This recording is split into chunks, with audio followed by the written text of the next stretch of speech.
नमस्कार। आइए साथ पर प्रकाश डालें।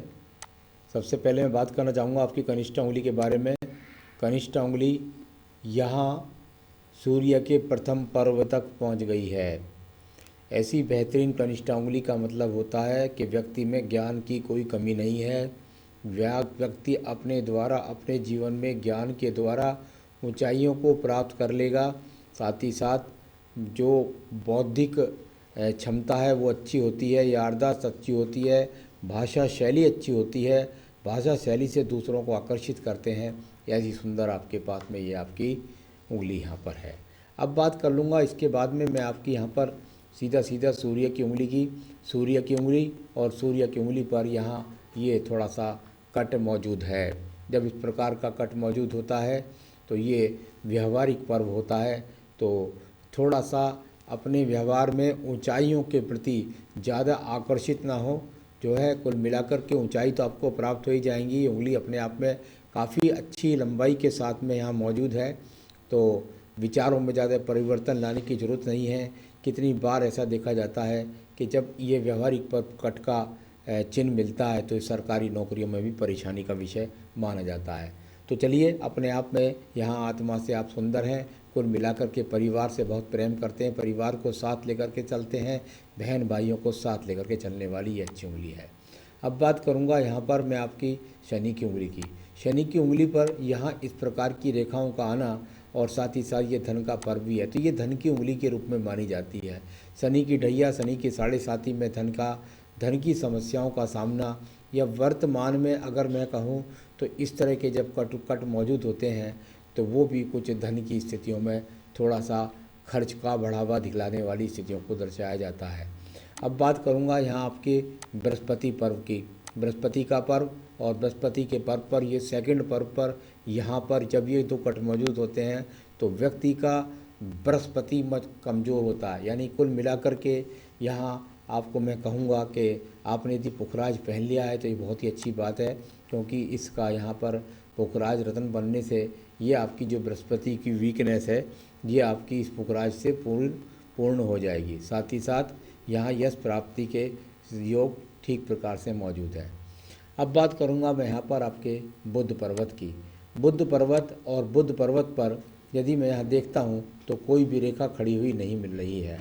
कुल मिलाकर के यहाँ एक ये विवाह की रेखा यहाँ पर ज़रूर आपकी ये इस तरीके से आड़ी आकर के जा रही है।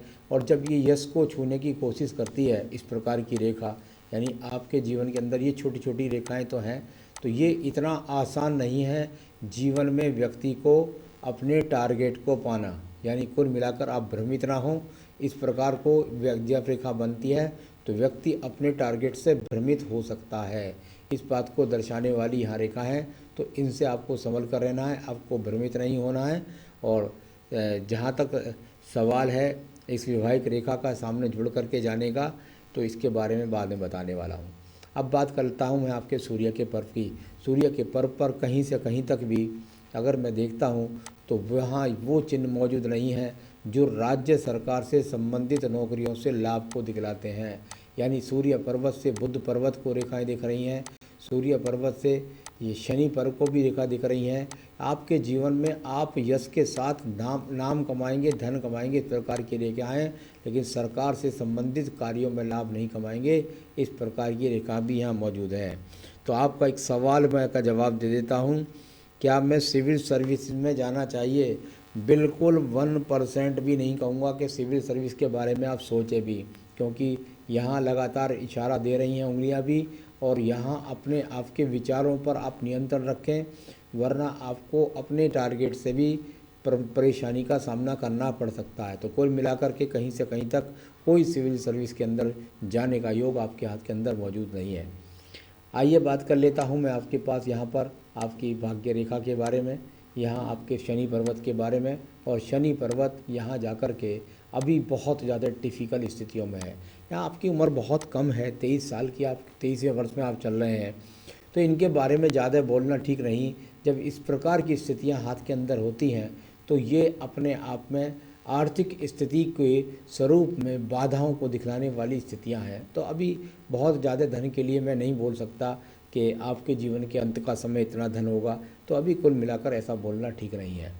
अब बात करते हैं जो महत्वपूर्ण बात होती है उसकी। इसको बोलते हैं बृहस्पति का पर्व। बृहस्पति का पर्व और बृहस्पति के पर्व से जब ये रेखाएं चल जाएं तो व्यक्ति के जीवन के अंदर इससे बेहतरीन कोई भी बात नहीं होती। यानी कुल मिलाकर के मंगल पर्व से निकल करके इतनी सारी रेखाओं का संबंध यहाँ पहुँचना बृहस्पति पर्व पर, यानी व्यक्ति अपने दिमाग के द्वारा जीवन में बहुत धन कमाने वाला है, इस प्रकार को दर्शाने वाले आपके यहाँ पर रेखाएं हैं। तो ये भविष्य के लिए बोल रहा हूँ, अभी के लिए मैं नहीं बोल रहा। अब बात हो गई आपके बृहस्पति पर्व की। बृहस्पति पर्व के बाद आते हैं हम आपके सीधे सीधे आपकी हृदय रेखा पर। देखिए, आपकी हृदय रेखा का उदय जो है वो यहाँ से है।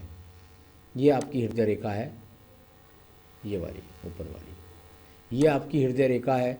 और हृदय रेखा में जाकर के यदि मैं देखता हूँ तो ये ऊपर की तरफ जाने वाली रेखाएं हैं। यानी कि मैंने कितनी बार अपने एपिसोड्स में बताया है कि यदि दोनों पर्वतों के बीच में जाकर के यहाँ पर अगर हृदय रेखा पहुँचती है तो व्यक्ति के जीवन के अंतर्गत एक बात जरूर हो जाती है कि वो अपने टारकोटों से फिसलने की प्रयास करता है। लेकिन यहाँ दो तरह से मुड़ गई हैं रेखाएं, और उसके बाद बृहस्पति से अच्छी रेखाएं भी हैं। तो कृपया करके आपके मन के अंदर जो मंथन चल रहा है उस मंथन को रोक दीजिए और एक ही तरफ टारगेट पर जाइए, उससे भ्रमित ना होइए। यहाँ इस प्रकार की रेखा है। तो कुल मिलाकर के ये अपने आप में हृदय रेखा थोड़ा सा यहाँ शुरू में टूटी हुई है। जब हृदय रेखा कितनी बार मैंने देखा है कि बिल्कुल शुरुआत से ना होकर के और थोड़ा दूर से शुरू होती है, तो यहाँ अपने आप में इस बात को दर्शाती है कि आपके जीवन के अंतर्गत हो सकता है कुछ घटनाक्रम ऐसा रहा हो जिसने आपको ये मन के अंदर भरा हो कि मैं इस जुनून को पाकर रहूँगा। तो इसके पीछे बहुत कुछ ना कुछ कोई छुपावट जैसा संकेत भी यहाँ नज़र आता है। तो यहाँ हृदय से पहले आपको हृदयहीन व्यक्ति थे, लेकिन ऐसा व्यक्ति धीरे धीरे हृदय से, मतलब हृदयहीन का मतलब किसी की चिंता न करना। तो उसके बाद ये रेखा थोड़ा दूर से बनी है, तो उसके बाद व्यक्ति के जीवन के अंदर उसके अंदर ये बातें आती हैं। यहाँ हृदय को कवर करने का काम एक दूसरी रेखा ने भी किया है।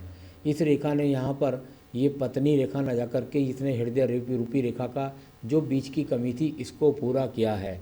कुल मिलाकर के जब इतनी सारी रेखा यहाँ बुध पर्वत के बाहर से जाकर सूर्य पर्वत तक लगभग पहुँच जाती है, तो इसको व्यवहार रेखा में कहते हैं कि पत्नी ऐसी आएगी जो यशस्वी होगी, तेजस्वी होगी, जो अपने आप में सुचारू रूप से जिसका अपने क्षेत्र में नाम होगा।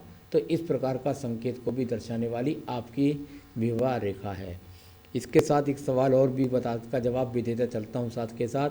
जब इस प्रकार की रेखाएं आती हैं तो जो हमारा गणित है बृहस्पति पर्व से शुक्र से देखते हैं, उसके अनुसार आपकी 29 से 31 वर्ष के बीच में विवाह का योग को दर्शाने वाली ये विवाह रेखा भी है। अब बात करूँगा इसके बाद में सीधा आपके यहाँ मंगल पर्व की। मंगल पर्व, जहाँ बृहस्पति पर्व से इतनी सारी रेखा थी, वहीं मंगल पर्व से ये रेखाएं निकलती हैं। जब मंगल पर्व से इस प्रकार की रेखाएं निकलती हैं और जाकर शनि पर्व को देखती हैं ऊपर की तरफ सारी की सारी रेखाएं, तो ये व्यक्ति को सेना से जोड़ती हैं, पुलिस से जोड़ती हैं, इंजीनियरिंग से जोड़ती हैं और सबसे बड़ी बात है सर्जरी से जोड़ती हैं। तो कुल मिलाकर के यहाँ अपने सास के द्वारा आप कितना ज़्यादा धन कमाने वाले हैं, इसका आपको आज की तारीख में कुछ भी अनुमान नहीं होगा। ये करोड़ों करोड़ों रुपए में जाने वाला हाथ है धन की स्थिति के रूप से। तो मंगल पर्व ये मैंने आपको बताया। अब बहुत महत्वपूर्ण रेखा मैं बताने जा रहा हूँ। ये मंगल पर्व की दूसरी रेखा, ये रेखा मंगल पर्व से निकल करके और इसमें वेग भरा हुआ है। मंगल का मतलब होता है सर्जरी, यानी कि कुल मिलाकर के इस जगह से इतनी साहसिक रेखाओं को जाकर के सीधा शनि पर्व को देखना, यानी आप आने वाले समय में अपने हाथ के हुनर के द्वारा यहाँ सीधा ये रेखा चली गई है शनि पर्व तक, यानी कि सर्जरियों के द्वारा, अपनी डॉक्टरी के काम के द्वारा, और साथ ही साथ ये आपकी भाग्य रेखा का मस्तिष्क यानी दिमाग के अंदर केवल और केवल थोड़े दिन बाद एक ही बात होगी, सर्जरी सर्जरी सर्जरी, और उसके द्वारा आप धन कमाने वाले हैं बहुत अच्छी तरीके से। ठीक है, तो वो इस बात का थोड़ा संकेत है।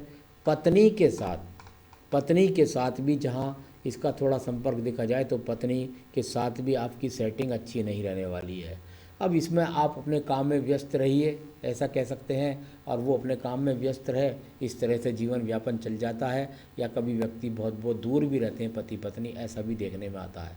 लेकिन कुल मिलाकर के थोड़ा पत्नी की तरफ से आपका वैचारिक मतभेद रहेगा, कोई तलाक वाली बात नहीं है। अब बात करूँगा यहाँ पर थोड़ी बहुत और मंगल रेखा यहाँ नीचे की तरफ रह गई हैं, ये भी वेग का काम कर रही हैं। यानी कुल मिलाकर के कहूँ तो यहाँ पर आपको मंगल पर्व से निकलने वाली रेखाओं का आपको सहयोग मिला हुआ है। चलिए अब मैं बात कर लेता हूँ इसके बाद में आपकी यहाँ पर सीधा सीधा आपकी बुद्धि रेखा की। बुद्धि रेखा और बुद्धि रेखा पर शुरू में जाकर के ये दीप बनते हुए हैं, यहाँ एक दूसरे को काटती हुई रेखाएं और छोटे छोटे से दीप बनकर के चलने वाली रेखाएं यहाँ विचारों के अंदर, बाद में एक रूपता में आ गई ये रेखा, शुरू में ही जाकर के वैचारिक मतभेदों को बहुत दर्शा रही है, बहुत संघर्ष को दिखला रही है। तो आपके जीवन के अंदर थोड़ा सा अपने आप को फिर वो दिखाई दिया कि अपना थोड़ा सा ध्यान रखें और ज़्यादा अपने आप भटकाव ना कराएं इधर उधर कहीं की तरफ, तो जिसकी वजह से आपके जीवन के अंतर्गत आपको कहीं ऐसा ना हो कि अपने एक आध साल खराब हो जाए, तो ऐसा डर मुझे है। अब बात करता हूँ चंद्र पर्वत की। ये चंद्र पर्वत और चंद्र पर्वत से निकल कर आने वाली भाग्य रेखा में मिलने वाली ये रेखाएं अनुरूपता के साथ में ये देखूं तो बिल्कुल एकता के साथ में जा कर के और सीधी सीधी ये जाकर भाग्य रेखा आपकी यहाँ तक पहुँच गई है। यानी कि अपने जीवन में दूर स्थानों से जुड़ कर के आप धन का अर्जन करेंगे, यानी कि जो आपका पैदाइशी स्थान है इससे कहीं दूर जा कर के आप अपने कार्यों को करेंगे। इस प्रकार को दर्शाने वाली रेखाएं भी यहाँ आपके हाथ के अंदर मौजूद है। तो कुल मिलाकर के ये हो गया। अब इसके बाद एक और संकेत मैं आपको बताता हूँ। यहाँ ये एक्स का चिन्ह है, ये यहाँ मस्तिष्क रेखा के पास एक्स का चिन्ह है और ये यहाँ मस्तिष्क रेखा के पास एक्स का चिन्ह है। यानी कि आपको लगातार यहाँ रेखा बुद्धि रेखा के अंदर ये रेखा हमेशा नहीं रहनी है, ये अचानक वाली रेखा है। तो मुझे लगातार यही डर है कि कहीं आप अपनी गुणवत्ता के अंदर कोई गलती ना कर लें और उसकी वजह से कहीं अपनी शिक्षा को ना छोड़ दें। इस तरह का मुझे लगता है, भ्रमित होकर के एक आध साल ख़राब ना कर लें। शिक्षा तो नहीं छोड़ेंगे, बनेंगे तो डॉक्टर ही, इसमें तो कोई दो राह नहीं है। यहाँ आपके देखिए पग पग पर यहाँ कुल मिलाकर के यदि मैं देखता हूँ तो निश्चित रूप से आपके जीवन के अंदर 30 साल में, 32 साल में, 35 साल में, 38 साल में, 39 साल में, 40 साल में, यहाँ कुल मिलाकर ये रेखाएं प्रगति की रेखा है। यानी कितनी तेज़ी से आप जीवन में प्रगति करने वाले हैं, इन रेखाओं के द्वारा आयु रेखा से भी पता लगा। तो भाग्य रेखा में से ये रेखा निकली है, तो साथ ही साथ व्यापारिक रेखा भी यहाँ पर निकली है। यानी कि ये व्यापारिक रेखाओं का मतलब होता है अपनी योजनाओं के द्वारा, अपने काम के द्वारा धन प्राप्ति की रेखाएं, ये भी ऊपर की तरफ लगातार जा रही हैं। तो जीवन में जहाँ संघर्ष है वहीं जीवन में धन के बहुत अर्जन है। लेकिन इस सब से निकालने के लिए बहुत सारी रेखाएं आपके जीवन में आप देखेंगे कट जाएंगी, यहाँ से हट जाएंगी वो रेखाएं। तो ये वर्तमान में आपका संघर्ष जारी है, इस बात को दर्शाने वाली रेखा है। साथ ही साथ स्वास्थ्य का बहुत ज़्यादा ध्यान रखिए। शुक्र पर्वत के पास में यहाँ इस तरह से जब संबंध हो जाता है तो चरित्र का और स्वास्थ्य का, दो चीज़ के ध्यान रखने के लिए मैं आपसे ज़रूर कहूँगा। तो कहीं आप इसमें अपने टारगेट से भ्रमित ना हो जाए, इस बात को लेकर के मैं बार बार ये वाली बात कह रहा हूँ। तो चलिए अब आप बात कर लेते हैं आपके पास संजीवनी रेखा की। ये मंगल रेखा है और ये आपके जीवन के अंदर बहुत बेहतरीन रेखा जो जीवन के आखिर तक आपको सहयोग दे रही है। यानी कुल मिलाकर कहूँ तो ये वो रेखा है जो आपको सारी मुसीबतों से निकाल करके आपके जीवन में आपको तरक्की प्रगति की तरफ ले जाएगी। तो ये अपने आप में एक अच्छी रेखा मिली। आयु रेखा की बात कर लेते हैं। यहाँ आयु रेखा और बिल्कुल निश्चित रूप से मैं कह सकता हूँ एक अच्छी आयु रेखा के रूप में ये यहाँ पर मौजूद है। 75-76 वर्ष की तो अभी भी है। तो यहाँ उस चीज़ के लिए थोड़ा सा ये अपने आप में थोड़ा ये बात की बात रेखा है, तो ये सहयोगी रेखाओं के रूप में मिली है। तो कुल मिलाकर 75-76 वर्ष की आयु रेखा भी है। शुक्र पर्वत देखता हूँ तो सामान्य रूप से शुक्र पर्वत ठीक ठाक है, यानी कि संसाधन ठीक ठाक है। चलिए राहु क्षेत्र से भी देख लीजिए थोड़ी सी रेखाओं को। ये अचानक धन दिलाने वाली रेखाओं के रूप में जानी जाती हैं। अचानक धन का मतलब है जब आप अपनी तरक्की कर जाएंगे तो उसके बाद में आपके जीवन के अंदर रोज़ाना ऐसी स्थिति आती रहेंगी कि आपको अपॉर्चुनिटी मिलती रहेगी। आप ऑपरेशन करें या दवाई के द्वारा किसी भी चीज़ के द्वारा आप अपने जीवन में अचानक कितना कितना रुपया कमाते रहेंगे। तो यहाँ कुल मिलाकर के हाथ सही है, सब तरीके से शुक्र पर्व में बता चुका, वो भी ठीक है। तो कुल मिलाकर मैंने सारी रेखाओं के बारे में, पर्वों के बारे में बताया। आपको धन के बारे में बता ही दिया कि बहुत अच्छा धन होने वाला है। सबसे ज़्यादा चिंता है तो मुझे वो इसी बात की है कि आप कहीं अपने पथ से भ्रमित ना हो जाए। तो और साथ ही साथ थोड़ा चरित्र का ध्यान रखें, थोड़ा स्वास्थ्य का ध्यान रखें। इसके लिए सबसे पहले बेहतरीन आपने पुखराज तो पहन ही लिया है। यदि ये पुखराज पहन रखा है तो ठीक है, नहीं पहन रखा है तो इसकी जगह आपको पुखराज पहनना होगा। और आप चाहें तो हमसे नग मंगा सकते हैं और आप पहन भी सकते हैं। तो ये तो आपको ये करना है। अगर आप कोई पूजा पाठ कर सकते हैं तो मैं निश्चित रूप से कहूँगा कि आप बस बहुत ज़्यादा पूजा नहीं करिएगा। केवल आप जो है सिर्फ जो रोज़ाना अपने मंत्रों में जितना गायत्री मंत्र की माला का जाप कर सकें, जितना गायत्री माँ का ध्यान कर सकें, जितना सरस्वती माँ का मंत्रों का जाप कर सकें, साथ ही साथ ज्ञान के साथ साथ एक पूजा अपने आप रोज़ाना जोड़ लीजिए। और वो है केवल केवल संकट नाशन गणेश स्रोत, बस उसको पढ़िए और अपने जीवन में तरक्की करिए। नमस्कार।